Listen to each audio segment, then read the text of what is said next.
A very good evening to you. Welcome to Channel 24, the analysis show. My name is Robinson Okenya. For the next 1 hour, we break down what happened today as well as what to expect tomorrow. Remember, the national football team, Harambee Stars, will be in action against Angola at 7 p.m. at the Kasarani Stadium. We will be telling you what to expect. Also tonight, we'll be taking a look at the players that we expect to make a difference for Harambee Stars. And also tonight, we'll be crossing over to Dar es Salaam, Tanzania. The Taifa Stars have just won their second game of the tournament. Davis Mberia is in Dar es Salaam. He will be giving us the reactions from the fans, how they felt waiting until the 86th minute to get that win. Now, aside from that, in studio, I'm joined with Cedric Musumba as well as Roger Seshtemi. We'll be giving you the lowdown on the two matches that were played today as well as the two matches on the cards tomorrow. And also, in a bit, news that has just come in. CAF has fined FKF 2.5 million shillings. We'll be discussing about that. But we are not alone. Hassan Juma and Daniel Kariuki are on the other side. Hassan, how are you doing? I'm good, bro. Harambee Stars will be facing a wounded Angola. Remember, Angola lost 2-0 to Morocco in the opener. And they'll be facing the hosts, Harambee Stars at Moi Sports Center Kasarani, needing a win to ensure that they remain in this championship. So I'm asking you, back at home, give us your prediction. Harambee Stars taking on Angola. Give us your prediction. Harambee Stars will be taking on Angola tomorrow. Share your prediction with us. Our SMS line is 22151. It's a free line, 22151. Mutu Murima. We are on WhatsApp. What is up? WhatsApp. Hey, what's That's up? 0759434389. 0759434389. Pale nitachambua zote ambazo utakuwa ukirusha pale. The question that we are asking is, what's your prediction? Unaona Harambee Stars dhidi ya Angola kesho, hali itakuwa namna gani saa 1 usiku? Harambee Stars walishinda mechi ya kwanza. Angola wakashindwa na Morocco mabao mawili kwa nunge. Kwa hivyo mmoja ana goal difference kujikwamua. Mwingine anataka kuendelea na msururu wa matokeo mazuri. Nilo unasema hapa, nikwambia lugha ya mtaa. Walifinya. Walifinya. Walifinya. Nani? Morocco walifinya Angola. Kenya wakafinya DRC. Kwa hivyo unapigiwa kwa nani kushamiri kati ya wenyeji Harambee Stars, timu ya Kenya na Angola. By the way, tuko na social media, Standard Digital also, and also on our Facebook page. Mimi niko kwenye mtandao Daniel Kariuki, nishakuwekea post, nimekuuliza prediction R_ Kenya yangu ni X. X. XR at Hassan Juma. At Hassan Juma. ID ni the official Hassan Juma. Na Robi umesema ni R_ Okenya. Mitandao ya kijamii. We are going to be reading also messages from the social media accounts. Robi, sijui kama Ishtemi na Sedo kwa mitandao ama bado hajafungua account. Definitely, they have to be on social media. Roger Seshtemi, Facebook? Across all platforms. The blue tick across all platforms. Blue tick? Yeah, blue Yes. tick. Cedric? Blue tick. Yes. You mean some of us have green tick? You know, you need to be... Okay. Cedric, your username? Oh, Cedric Musumba. Yes. Across all platforms? No, on Facebook, I'm Cedric BM. Cedric with a C, then BM at the end. Okay.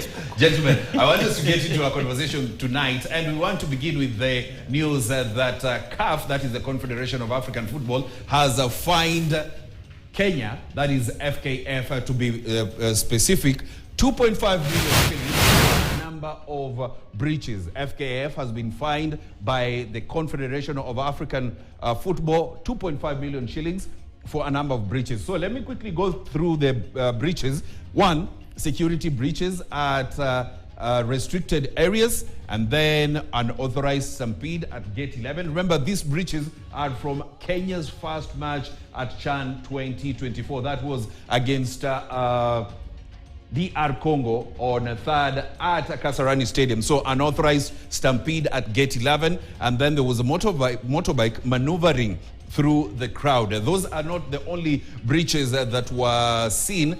We also have other breaches that include CAF officials being denied entry into the stadium. And aside from that, there are allegations that a CAF official was assaulted by private security on 3rd at the Kasarani Stadium. Rogers Eshtemi, you are at the Kasarani Stadium. What do you make of this fine?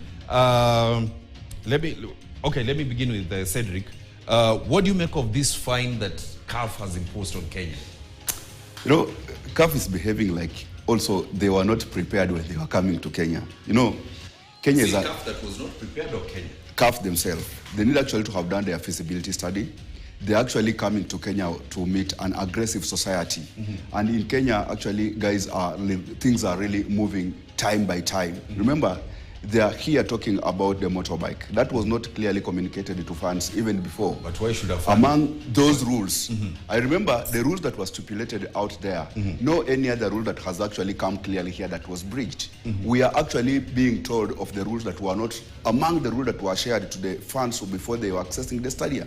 If at all CAF were that transparent enough, I literally understand. Some of the fans did not know that you're not supposed actually to maneuver around with motorbike. They would have communicated. Why would you go with the motorbike to the stadium? No, remember, we are coming from a society that has not been embracing all these kinds of rules. We have had our own local league going on, and motorbikes actually has been accessing such kind of spaces. So as to a mega tournament like this, need to be communicated to fans prior to, so that they prepare them. But if you leave it open, they will still operate as if they are still operating in the same environment they were in before.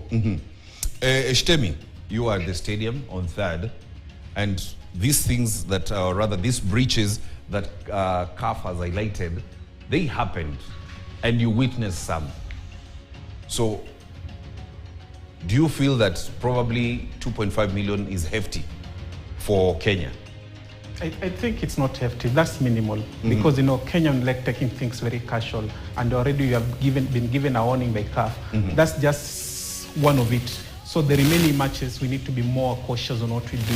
And just like taking our bad behaviors even on an international scene, if we follow the rule to the latter, definitely such things can't happen. And already the burden now will go to FKF because they are the body, the custodian of football in the country. And as things were transferring even at Kasarani, you remember there's a moment whereby the ODM chief, that ODM boss, Honorable Raila Odinga, was also endured a tough moment together with entering into the stadium because some members had been blocked by the security officials before they were coming to rescue by the top of security marshal who came and cleared the way for the members to go into the VIP zone. But as you have already spoken there, it's very sad to see that indeed some of the CAF officials were denied entry to the VVIP zone, and some of the officials were assaulted by a private security guard. So that already tells that CAF are not really happy with what is happening already in terms of security measures. So it's up to the federation and organizers to ensure that indeed whatever we're trying to do, let it abide to the international rules. Cedric is saying that fans were not told not to come with motorbikes. Does that make sense to you? But that is common sense. Well, how can you take a motorbike into the stadium? You don't have to take, because I know there are restricted zones whereby this motorbike shouldn't have passed. I don't know how that individual managed to maneuver himself into the stadium with, or rather around the stadium with a motorbike. Look, Robbie. Yes. We are clearly being told that security breaches are in restricted areas. Yes. Who was supposed actually to clearly tell you? Fans are trickling in large numbers. Cedric, probably there's something that we are not agreeing on, and Eshtemi, probably you will help in this. When CAF comes out and says that there were security breaches, it means the local organizing committee did not do their work well. Thank you. Absolutely. That tells you that looking at the stampede at Gate 11, how did you experience that stampede at Gate 11? Yes. Yeah. That tells that indeed even the numbers that they expected maybe to be at that gate, maybe they were not handled well, or the flow of the queue was not well managed, and it allowed maybe fans who are more impatient by the time they were given for them to access the stadium. That's why maybe that stampede happened, and that's something that shouldn't happen at all. And even the motorbike, how did the motorbike honestly get its way into the restricted area? Yeah, The reason, that's why I'm saying, actually, I'm not out to blame fans. Remember, fans are just people who are actually wearing the man of going to support their team. And they're locally coming from their house knowing that my only focus is to support my team. And they come at a large number. All this planning essence that we are talking about, it's all about actually the FKF and the local the LOC to organize and plan it ahead prior to the match. Remember, this fans need to be communicated to. Robbie, if you don't tell me that don't come here wearing this t-shirt or this shirt, I will come wearing any t-shirt that I fairly. As Shtemi said, why would you go to the stadium? You see, Robbie, principle of operation is that they are supposed to be communicated to you to comply with. Cedric, laws are formulated for you to follow. Why do we have security? Security. Why, exactly. That is why it's a breach. Yeah, the security I'm talking about, yes. Security knows what is supposed to be done. But the people that are supposed actually to apply these laws to, they don't understand. Even here in Kenya, we have laws that govern us. If we don't clearly understand those laws, we will go on stepping on today because we don't understand them. We need to be clearly sensitized and understand how those laws are for us to follow them. That's how it's supposed to be done. Exactly. That's why we had stewards and security to direct people on where to go during that match. Because you understand, the restriction that were read to us prior to the match, no even a those single... who are inside the stadium. Yeah, no, whatever. I think my point is, those that were communicated to the fans before, no even a single one that has been breached. Those that were not communicated like this one are the ones that are being breached. And remember, we are coming from a society that has not been embracing such kind of tournament. They know how to come to match. They have been coming even as late as the tail end of the game. So for you, it's good for us to be fined because we've not been hosting such tournament. So it's a lesson for us. The federation is a lesson to them. Additional on that said, Robbie. Yes. So it is okay for fans to come with the motorbike into the stadium setting. If they are not communicated to, they will. If you don't tell the fans actually the rules of operation. I'm not agreeing with that. We are not agreeing with that. Has been happening at Dandora Stadium.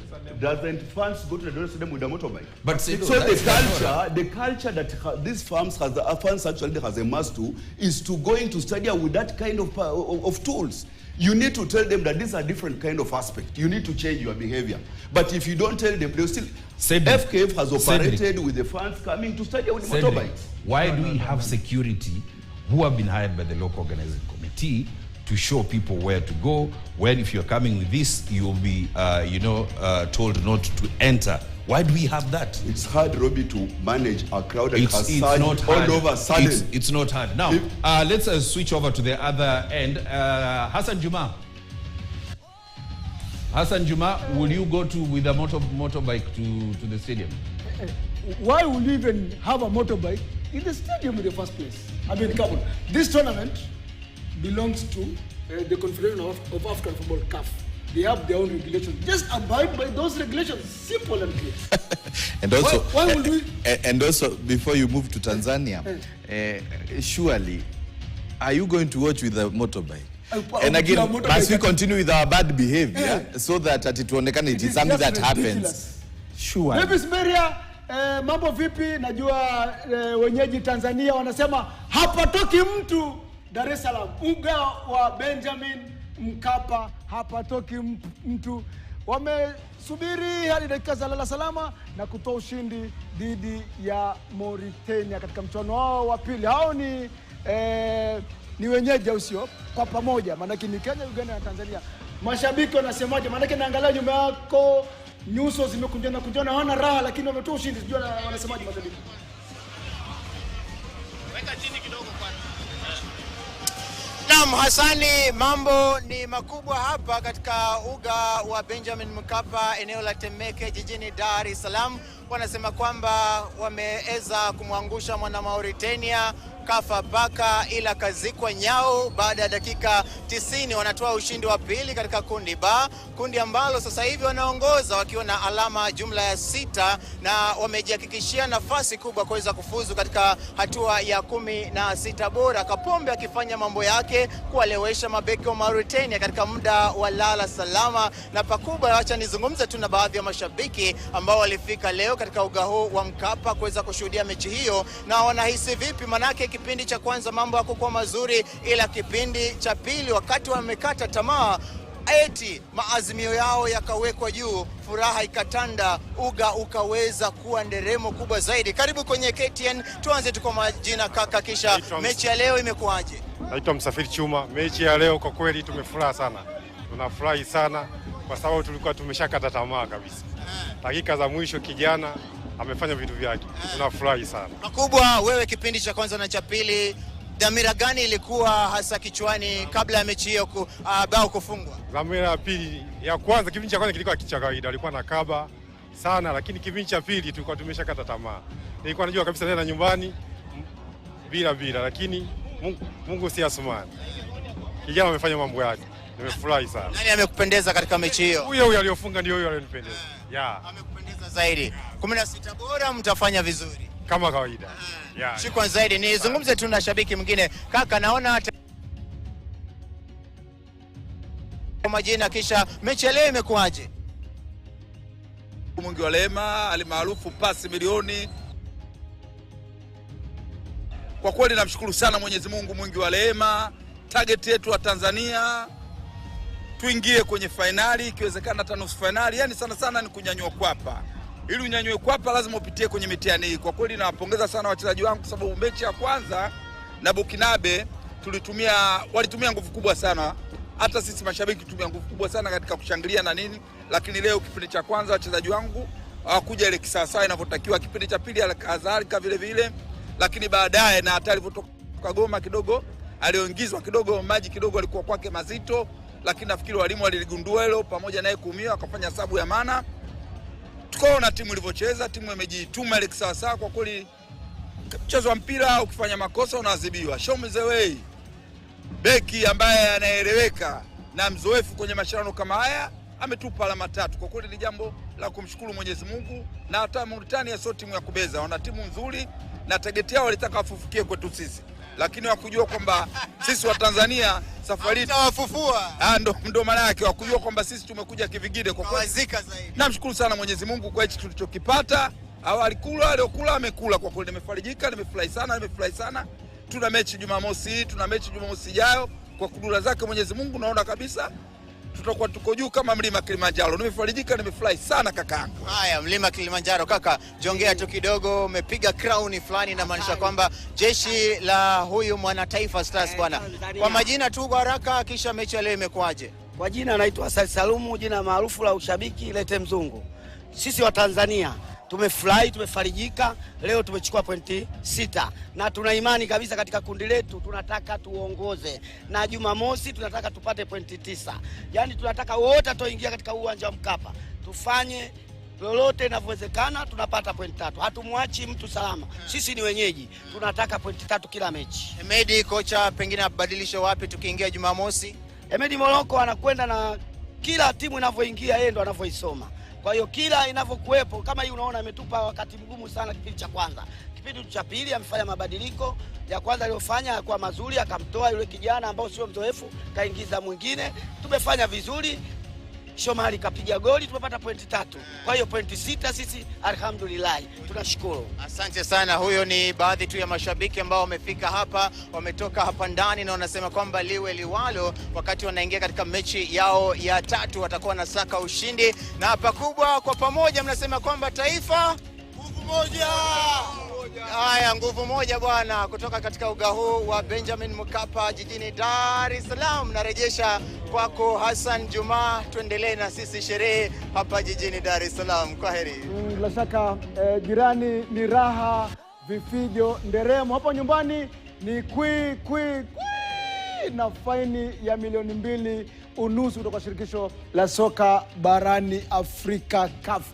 Mitandao na kuuliza kwa fungamana na mchuano hapo kesho, manake punda afe lakini mzigo ufike. Wenyeji Harambee Stars watakuwa na kabanako na Angola kaumizwa mchuano wa ufunguzi. Harambee Stars katoa ushindi japo finyo lakini muhimu sana dhidi ya Jamhuri ya Kidemokrasia ya Kongo. Unapigia upatu timu gani kushamiri? Pitie tu baadhi ya arafa zenu.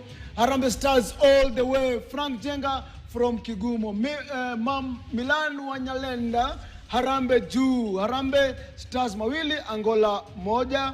Nani huyo anasema it's gonna be a tough game, but at least wajitume waangukie tupate bao moja ikiwa wataweza ni Chalo ni Chalosio. Mtu mrima kuna upande wa Facebook nini WhatsApp 0759434389 Harambee Stars 1 Angola 2. Huyo ni JM. My name is Katia from Kisumu. Kenya has a chance to prove itself. We will win 2-0. Nandi Hills, Harambee Stars will win 2-0. Alafu Kapombe has made it to Taifa Stars at the last minute against Mauritania. The challenge now lies to you, Harambee Stars. Please, tomorrow, I expect you to make us proud as Kenyans, and I believe in you. I'm sure you will beat Angola 2-0. Pius Kamute Munyao from Dar es Salaam. Atazama kutoka Dar es Salaam. Alafu ya mwisho, Vidal Tas from Inaco. Anasema Angola 1. Kenya 1. #Chan 2024. Sasa sijui ama urejeshe wale wengine alafu kwapa fanya nini? Wajua Tanzania wametupokeza kijiti. Tuchukulie pale. Linka kupokeza kijiti. Umenirudishia. Kwa hivyo mpira umepiga katika gamba la kifua, nimempokeza pasi Robi. Kenya. Ataweza kutuliza. Sijui kama atatuliza au itakuwaje. We had a very heated conversation here, but now the temperature has cooled, and I want us to shift gears, take a look at the match that was played earlier today, that is between Burkina Faso and the Central African Republic, and tonight, that is the highest scoring match that we've had in the tournament so far. Burkina Faso got a 4-2 win, and in doing so, they rekindled their chances of qualifying into the next round of the competition. But I want us to briefly talk about that game. Sedo, now that you've cooled down, Burkina Faso, they're back in the hunt. They know how to grind point in such kind of a tournament. Remember, it's not actually a pushover. It's a team that we have seen how it can amass spaces in such kind of a tournament. May it be in a major tournament, Africa Cup of Nations, may it in the CHAN. It's a team that actually does not really feel well if it gets eliminated in the early stage of the game. And we literally knew it, that when it comes to this particular, now that they have been wounded, they will be actually trying to see if they can get more goals so as to balance the equation when it comes maybe at a tie at the end of end of the group stages. And that's what has just happened. Game actually placing 4 goals behind Central African Republic. It has now equaled the goal difference to a 0. Remember, they actually soaked in 2, and they have gone ahead and scored 4. So if you actually do the equation, they are in the fair platform. And if so, you see the likes of Kabore, who are one of the experienced players, being withdrawn in that particular team. It was an understatement to Central African Republic, and they did not read the game. As in Burkina Faso, they were in to composed enough to wait until Central African Republic start making some kind of silly mistake all the way from the goalkeeper. If you see kind of the goalkeeper, the mistake actually making there, trying to not really concentrating very well in the ball, and then flipping the ball away from his feet to a striker who latched on and gave Burkina Faso a goal. Later on, a penalty that they conceded. Very easy penalty from actually their captain. So it's another kind of a story that they were really at some point getting frustrated deep into the game. Though they tried to come back, but it was too late. 2 goals against 4, there's nothing that they would have done, and they were already at the 90th minute. I think Burkina Faso, now that they have picked a win, and they love really winning in the group stages, they will pick it from there. The last 2 matches that are remaining, any team that is going to face them, they will not actually face it easy. Rogers Ishtemi, Burkina Faso, not Burkina Faso, but Central African Republic. This was their first match in the tournament. Remember, they have not played after completion of round 1. And it was, a test of the tournament for the debutants. They got to feel, how the tournament is. And it was not a good welcome for them. It is not the performance they expected. Of course, they pushed to the wire, they scored at least pulled out second goal. But that's not the performance they expected to make their debut at CHAN. You remember their goals, those were easy goals, the defensive errors, and then the goalkeeper just gifted them the goals. 2 penalties. I think that is a worry to the coach. You need to go and maybe try to make his player be disciplined, because if you make a mistake in that danger zone, definitely will be punished. And that's exactly what they faced against Burkinabe. And now there are at least 3 tough teams. That is a motivated Tanzania. We have Madagascar. Those teams are not coming here maybe just to count days. They are there to pick the points. And if they perform like this in the remaining matches, definitely they'll go back home with no point. Thank you very much, Roger Sistemi. I want us to take a short break. When we come back, our focus will be on the national football team, Harambee Stars. They're taking on Angola tomorrow at 7 p.m. and they will be seeking a second win on the trot. So that will be after the break.